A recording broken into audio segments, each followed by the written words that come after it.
So the problem that a lot of charities face with their website, and a lot of charities that we talk to face, is engaging the visitor.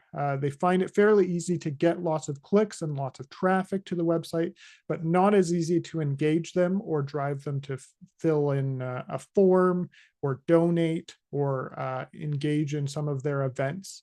And really that's because you have a very short window of time to make a good first impression with your website. The studies show that we only have about 50 milliseconds before someone might bounce or leave the website if it's not visually appealing, if it doesn't engage them and pull them in. And it's called a bounce rate. The bounce means when somebody goes to your website, doesn't engage and leaves right away, and so that's called a bounce. And when we've looked at this, and studies have looked at charity websites, they've found that there's an average of a 60% bounce rate for charities and nonprofit organizations. 60% is quite a bit higher than what you really want, around 40%. And so that's something to look at on your website, is to make sure that the bounce rate isn't high, that it's closer to that 40% metric. You really want to engage them and pull them in after you've worked so hard to drive them there. And that's really the reality. A lot of charities and nonprofit organizations, their teams run events, they try to fundraise, they do ad campaigns, social media posts, email blasts, all trying to get somebody to their website. But it's all for naught if you get to the website and you're not engaging them at that point. And so you don't want to do all that work and your team doing all that work just to lose them at the website.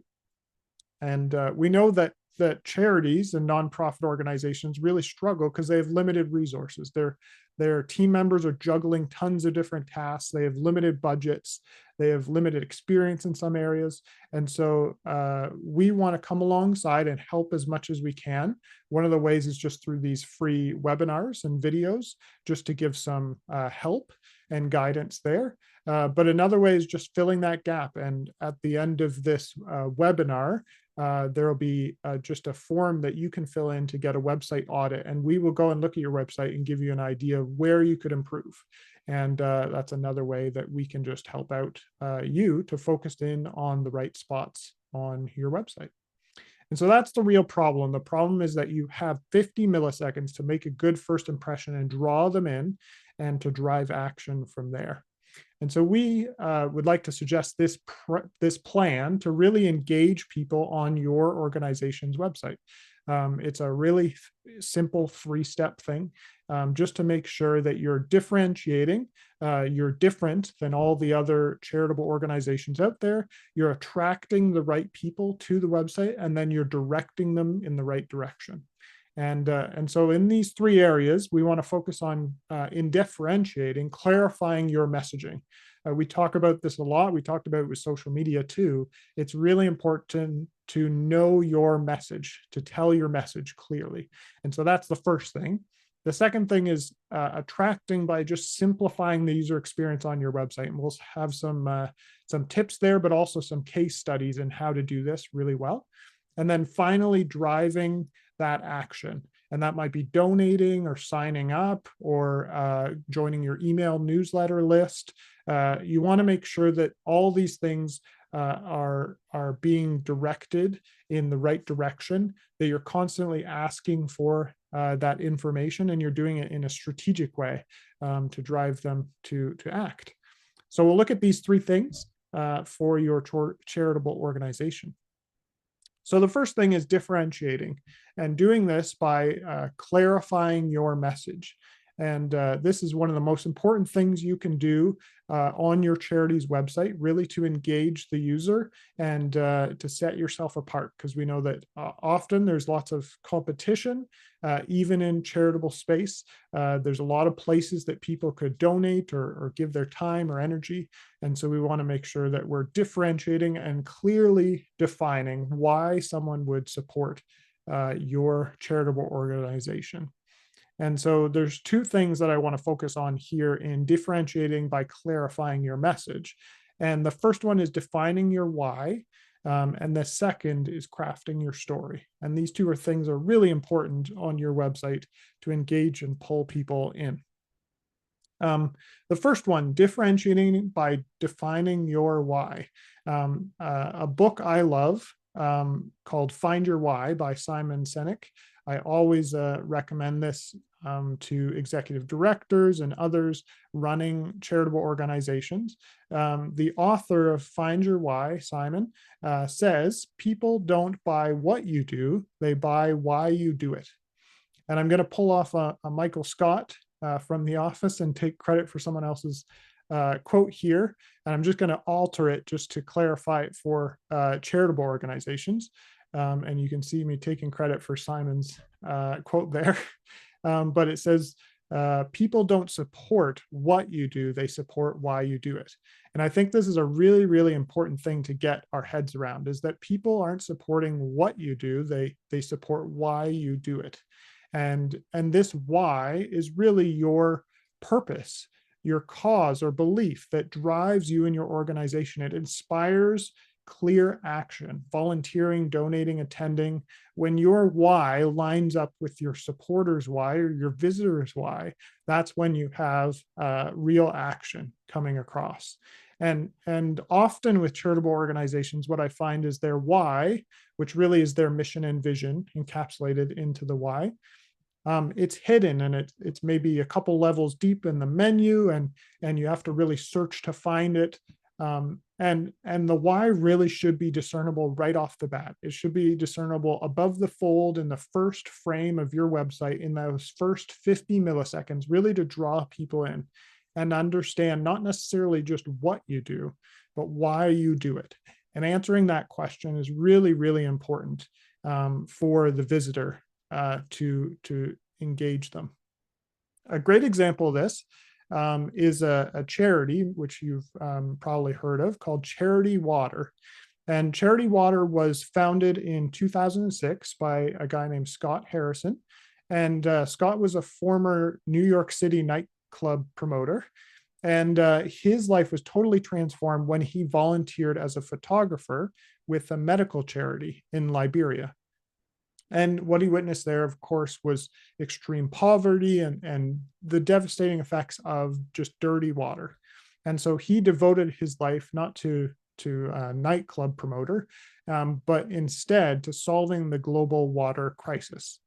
And since founding his charity, they've funded over 140,000 water projects across 29 countries, providing water to millions of people. And so you can check out their website if you want later. It's charitywater.org. And they do just a brilliant job of making sure their why is front and center. From the beginning, Scott's why has been really clear, and you can read a book just about his why. But even on the website today, 20 so years later, his why is clearly stated right away. And you can see it kind of in the image here that I'm sharing, but it reads, why water, ? And then answers, because clean water changes everything, and lists some of the things that it changes: health, education, women, economic growth. And so this was really Scott Harrison's why back in 2006. He saw the effect of water not being clean, the effect on the health of children and families, on the detrimental effects on education, and the fact that women had to haul water for hours on end, reducing economic growth and that kind of thing. And he saw all these effects. And so that was his why. That's why he wanted to clean up the water, and has done so across 29 countries now. And so your why is really important. I like working with charitable organizations because often this is fairly easy to come up with. Directors of charitable organizations often know their why, their personal why. But it's really important to define the organizational why. Why do you exist? Why do you do what you do? Why do you help the people that you help? And making this front and center allows people to connect with your mission and vision. And it allows them to answer the why they should support you and your organization. And so that is the first thing you can do to really differentiate, to define your why and make it front and center on your website, especially on the homepage. The second thing you want to do is differentiate by clarifying your story. Stories, as we know, are one of the most effective ways to communicate. It's stories have existed from the dawn of time, even scrawled inside caves.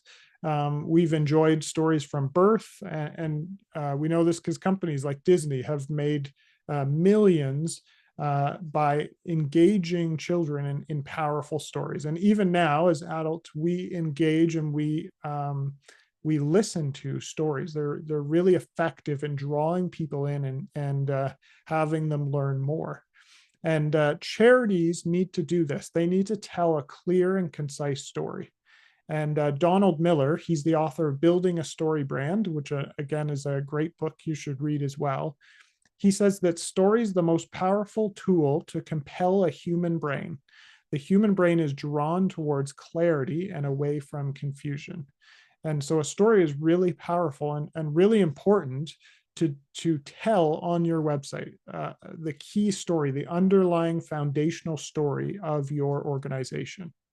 And as we know, a story has some basic common parts. If you look at stories across Disney and everywhere else, they have common pieces that all of them include, such as a character, the character of the story.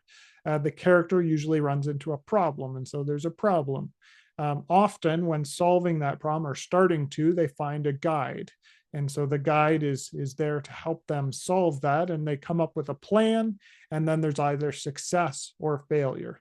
And so these are the basic building blocks of a story. It follows these different pieces: a character, a problem, a guide, a plan, and success and failure.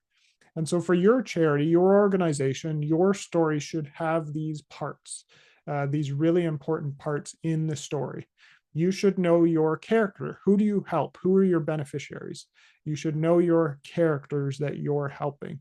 You should know the problem that they have, and that's often tied to the why, the problem that you're trying to solve for your beneficiaries. And then a guide, how you help. You are not the character of the story. That's often something that people mistake. They put themselves into the shoes of the main character. But the main character is those you're trying to help. And so you're the guide, you're joining alongside them to solve this problem that they have. And then finally, showing a plan and showing how the visitor can help you guide the character to fix that problem. And then finally, the success or failure is really that impact, which is so important. And so this story, if you can kind of write it out and write out, who's my character? Who do I help? What's their problem? Who am I? I'm the guide. And so describing yourself and how you help solve that problem and how you have the credentials and the experience to do so. And then a quick plan as to how your visitors can help solve this problem as well. And this story, once it's clear and concise and something that you can repeat quickly, this is something that should exist everywhere. It should be on your website, on your social media posts, banner stands, at trade shows, campaigns, everything. It should be the underlying story that is throughout everything that your organization produces and presents. And this is extremely important for your homepage, your charity's homepage, that you follow those steps of the story. You're guiding them as they scroll through the website, either on a phone or a desktop. You're guiding them through this story and engaging them in that way. And really, this story comes out of that why, the mission and the vision. They should also be able to see that all throughout. The story is like the messaging tree that comes out of the why seed. And so here's an example just to show you. This is the Bluebird Circle, and they're in Houston, Texas. They're founded in 1923, and they're one of the oldest women's charitable organizations in the US. And they support medical research, patient care, training at institutions like Texas Children's Hospital. But what I love about them specifically is that they follow this story framework so well. And so what I'm going to do is flip through these slides, and you're going to see each row of the homepage. And you can do this yourself later, just going to the bluebirdcircle.com. But each row follows through this flow of the story. And so here we see the character. Notice that they're right away giving their value proposition, what they provide. We fund research in pediatric neurology, but you can see the character right away. You can see who they help, the beneficiary. Next, you see the problem. They talk about every parent should be able to hope for a better life for their child, and they describe the problem that their beneficiaries face. And then the guide, they introduce themselves. They introduce the clinics and the research that they help support there. Next, they talk about the plan that you can make a difference, and they describe how you can become a member to make a difference. And then finally, the call to action, and they have a number of calls to action really here, shopping and volunteering and donating and those kind of things. But the how you can get involved, the call to action is next. And then they talk about the success, and they talk about how they've had over 100 years of making a difference in children's neurology. And so here you can see this flow of the story all throughout the Bluebird Circles website. They're drawing you in with a story that is engaging and connects with the visitor. And so this is important for you to do as you try to differentiate and clarify your messaging, is first to define your why, to understand why you exist and communicate that clearly in a way that resonates with your audience. And then second, based on that why, draft your story, craft your story, and make sure it's clear and it follows those steps of a character has a problem, comes across a guide with a plan, and then gives success, and show them that impact that they can have. So that's the first thing to do, and make sure your website does to differentiate and to engage and drive action, is to clarify that messaging. Often websites homepage is confusing and overwhelming. There's lots of information. It talks all about the charity and not about the actual character or the beneficiary. So don't fall for any of these traps, and make sure that you really define your why clearly, and then tell that story on your website's homepage. Next, we want to track them. So now that we've got them engaged with that story and they kind of resonate with our why, we want to make sure that we don't lose them. And we can lose them a number of ways. It might be just being frustrated with how to get where they want to go on the website. They might be on a mobile phone and not able to navigate it, or just it might just be too many colors, too much text. It might not be accessible. And so here are three things that I've noted that I think are the most important for charities to keep in mind to simplify that user experience, to engage them and draw them in, and to drive them, move them towards that call to action. So we'll look at these three things and some examples as well, just to show you what it looks like.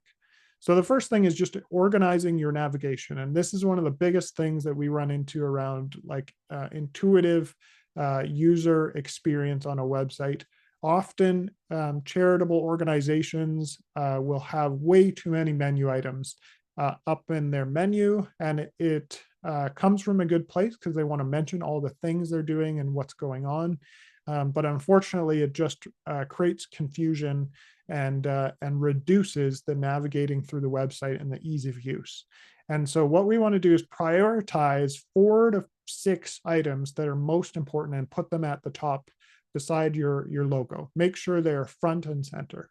4 to 6, and even 6 is a lot. You want to really keep it streamlined and focus on things that are most important for the first time visitor learning about your organization. And then for the other menu items that exist after, the secondary pages, they can either go in a drop down or in the footer. And the footer is often the most used to put a lot of the secondary or tertiary pages down there. And often people will look there now. So it's very common to put them there. If you do a drop down, just make sure it's only one level. There's nothing more frustrating than trying to hover and get to a second level and losing it and then having to go back up to the menu. So keep it really streamlined. Um, you want to use as well intuitive menu labels. So use things that are simple and familiar. This is not the place to get creative. There's other places to get creative, but you want to be clear and concise with your menu item labels. And so things like home, about, donate, contact, all those things seem boring, but they're really important to follow kind of the best practices so that people instantly know where to go to find what they're looking for. And really what we need to depend on is the homepage or the footer to guide the users. Laying out that story on the homepage really helps people to find what they're looking for. And it does most of the talking for you. And then the footer can give them more detailed information at the bottom that you can look at. So here's an example. One of our clients, Toronto Botanical Gardens, they're in Toronto, and it's a 4-acre urban oasis, as they describe it. And they're dedicated to connecting people, plants, and the natural world together. And they do tons of educational events, inspirational events, leadership seminars, lots going on there. And they have 17 themed gardens there. So you should go check it out if you haven't ever been to the Toronto Botanical Gardens and you're nearby. And so one of our initiatives with them was to simplify the homepage to make the user experience a lot more simple and intuitive. And so what we did was this is the before shot. So you can see there's 10 menu items along the bottom, and then there's 4 calls to action above. And so there's a lot going on here. And the user would be would take quite a bit of time to just sort through what is the most important thing, where am I trying to head? And some of the labels aren't the most intuitive either. And so what we did is take this and we changed it into this. And so it's still maybe a few more than I'd like, but it's quite a bit better. So we took the 10 menu items and reduced it to 6. And we reduced the 4 calls to action down to 1, and we put that in the top right. And you can see how it really cleaned it up. If you look at the before again, and now the after, it really clarifies the options in the menu. There's a bunch of drop downs, but they're only one level. And we utilized a bunch of clean rows on the homepage to kind of guide people where to go. We also used that footer. So this was before what the footer did, and there was really not a lot going on here besides the just the contact information, that kind of thing. And we changed it to something darker, more accessible, but then we put a bunch of the secondary menu items here. And so this allows people to get to where they need to go still, but without cluttering the header quite a bit. And so that's important as you just organize your website, making it easy and intuitive, that your menu is really simple and easy to navigate. Next, you want to think about mobile. So 45% of total web traffic in North America is done on a mobile device.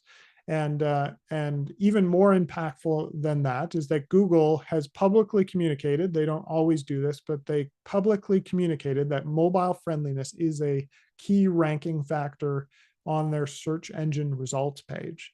And so it's really important to make sure that your mobile experience is as tuned up as your desktop experience for your charity's website. And so you can just check how it acts on your phone.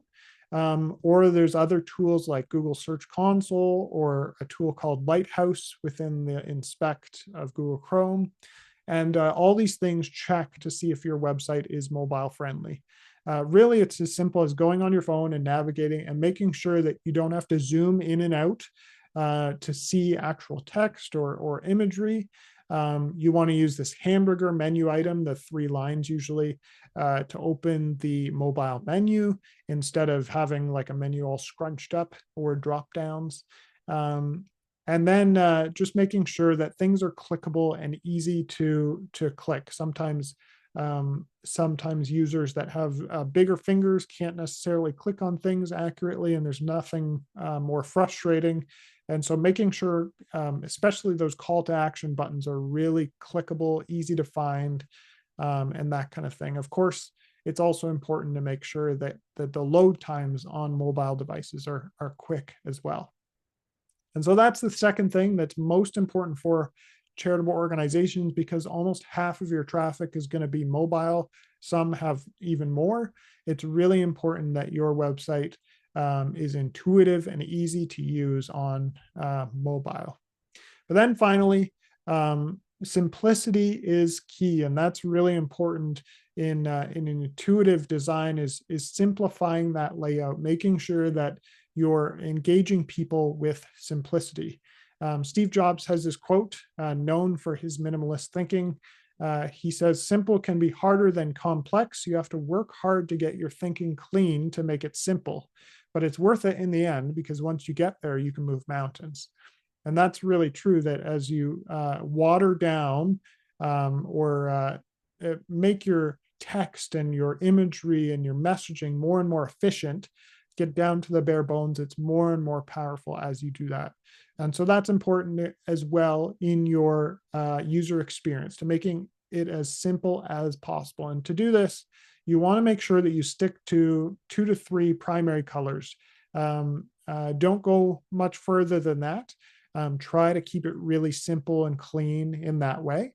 You want to use clean, readable fonts. We've all seen those websites that have like a million colors and a bunch of different fonts, and it's just impossible to know what's going on. So just make sure that you're using clean, readable fonts.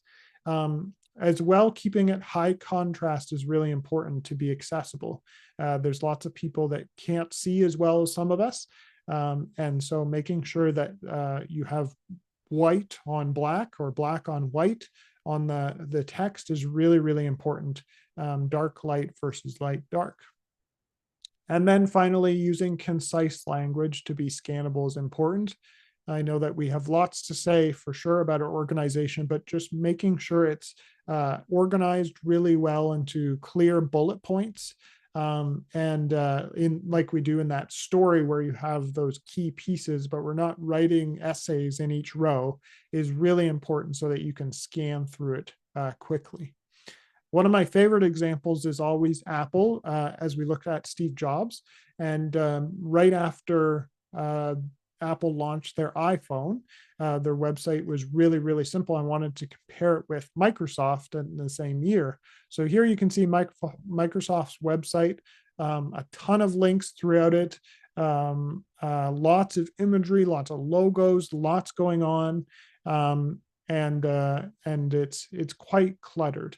There's lots going on, but in comparison with Apple, you can see how simple Apple was. Of course, just launching their new iPhone there looks quite a bit different than today's iPhone for sure. But you notice it's very, very simple. It says, "Say hello to iPhone," and there's not much below this screenshot. It's just kind of some imagery of the phones and then the navigation at the start. And there's a button, I believe, below this. And so that shows you that Steve Jobs walked the talk there. And he was a real big fan of making sure things are simple. And so as well, we need to make sure that our websites are really, really simple and cut to the point, less text and more just very scannable bullet points is really important. And so that's the second big thing, differentiating by the why and the story. The second thing is interacting with your user, making it really easy to use through a really simple, streamlined navigation, mobile-friendly website, and then simplifying that layout to be as simple as possible.